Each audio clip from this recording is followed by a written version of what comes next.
happened here. Now tonight, this is a more serious broadcast because this is a message and really an emergency broadcast for the people of Belarus. Now there was an election, a democratically held election in Belarus, and President Lukashenko, against all the odds, against the fact that he's been exposing the deep state, he was offered hundreds of billions of dollars in order to implement the deep state lockdown. He had all the information that everybody, all the other heads of states had, and he chose to act on it and chose to take the right action and not sacrifice the economy of his country and,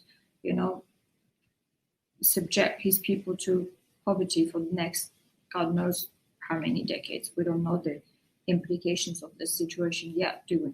It's not just about Belarus.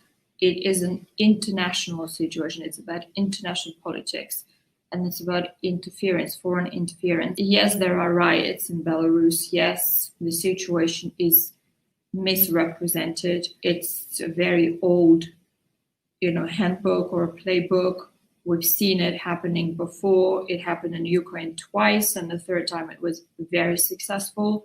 It happened in Macedonia. It's no different to what's happening in Portland.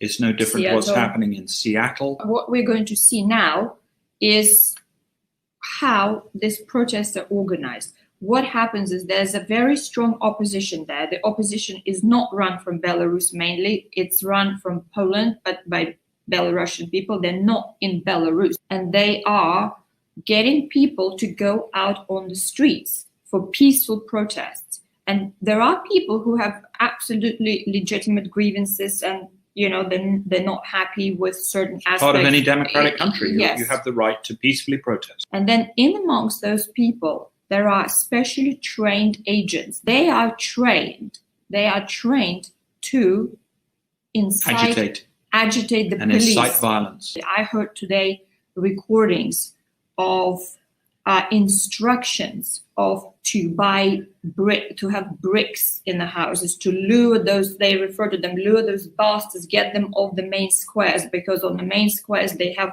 their equipment, get them into the courtyard. Literally, there are instructions sent out, recordings to various agents that operate in Minsk.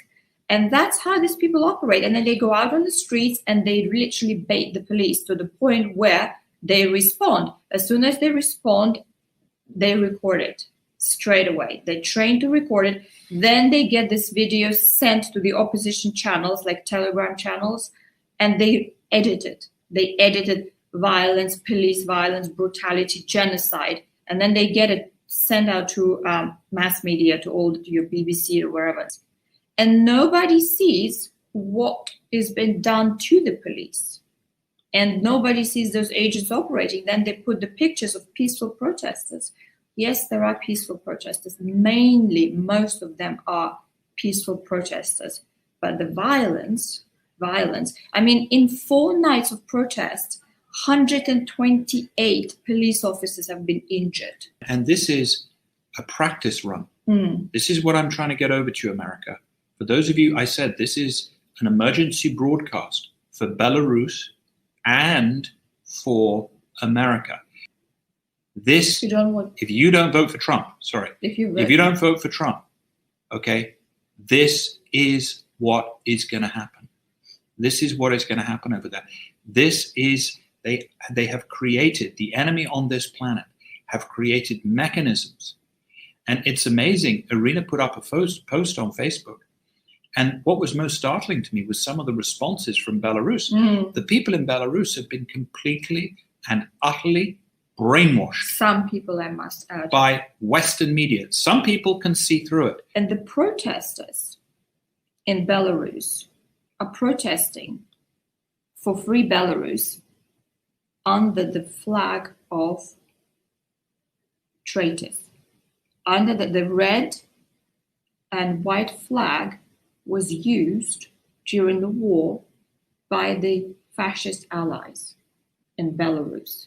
You're joking. No, I'm not. And the anthem that they used was also written by a wife of the head of the Nazi allies in Belarus.